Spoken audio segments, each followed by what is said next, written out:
Comme je dis toujours, la conscience, c'est un cadeau qui nous est fait à la naissance. Alors peut-être qu'on l'avait avant, mais on ne s'en souvient pas. C'est quelque chose qui est... c'est comme une plante hein, qui a besoin d'être entretenue, protégée, nourrie, qui va devoir croître et pouvoir donner une fleur, un fruit. Le niveau de conscience d'un individu évolue tout au long de sa vie. Des fois il stagne, des fois il régresse, certainement aussi. Mais c'est oui, le changement et la transformation. Il faut plutôt se mettre à son service que de chercher à la mettre à notre service, donc et à l'utiliser.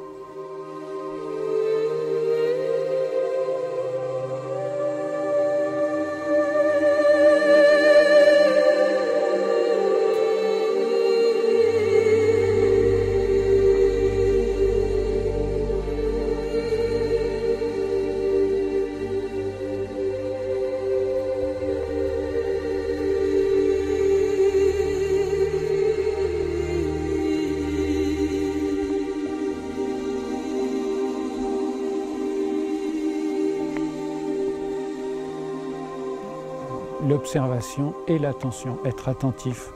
Plus notre attention va croître, va s'intensifier et je suis persuadé que la conscience va grandir. Après l'attention, il y a l'intention. C'est pas des petits mots, quoi. L'attention, l'intention, l'intégrité et la cohérence, ce sont les piliers de la conscience.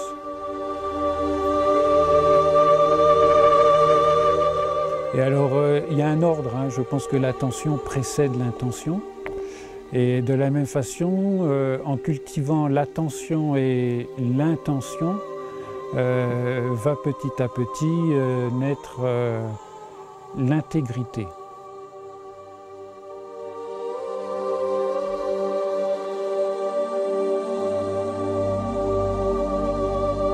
L'intégrité, c'est quand on est complet. Hein. Une pièce de mécanique qui est intègre, je dirais, elle est entière. Donc on est entièrement soi-même. On n'a pas quelque chose à cacher, quoi, dans l'intégrité. On a notre pouvoir personnel qui est en action avec l'intégrité. Donc il y a effectivement, d'un point de vue culturel, on va dire l'intégrité, ça fait appel à des valeurs morales, mais je place l'intégrité au-delà de ça. Il y a une sorte de droiture et à l'intérieur du mot intégrité. Dans l'intégrité, il y a le souci de ne prélever que ce dont on a besoin.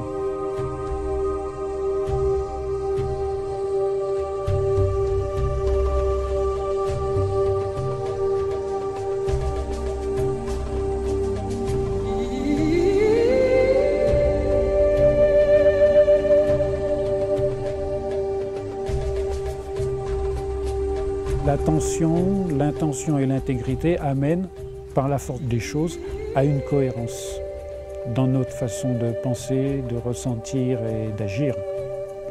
Voilà, la cohérence. Ça, c'est un beau mot, hein, quand on est cohérent. Et je crois que pour accéder à la cohérence, il faut traverser la folie. Je crois que c'est le chemin de la conscience doit traverser la folie pour arriver à accéder à la cohérence.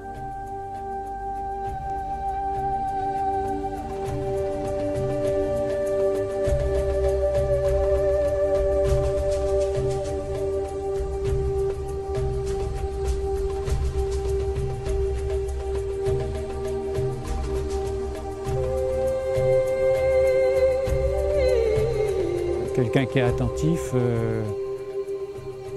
aura forcément un niveau de conscience plus élevé. Quelqu'un qui a une grande attention sera conscient de ce qui l'entoure et de lui-même. Donc l'attention, c'est le maître mot. Cultiver l'attention. Alors ça, il y a 10 000 façons de le faire.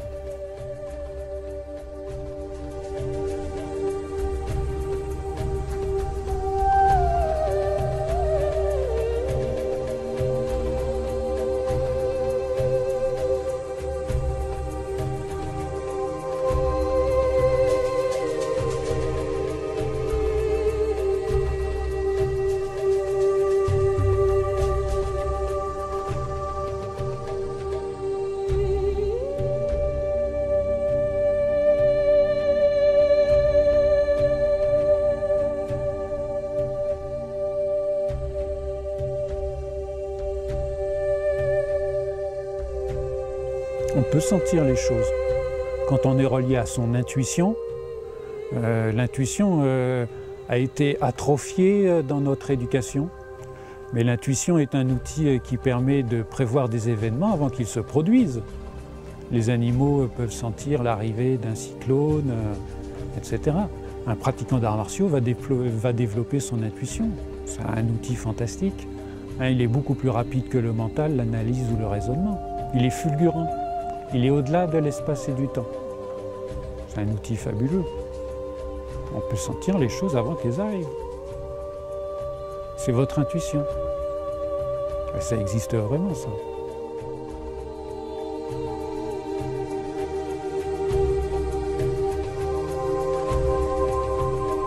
On va aller à la découverte des sensations internes.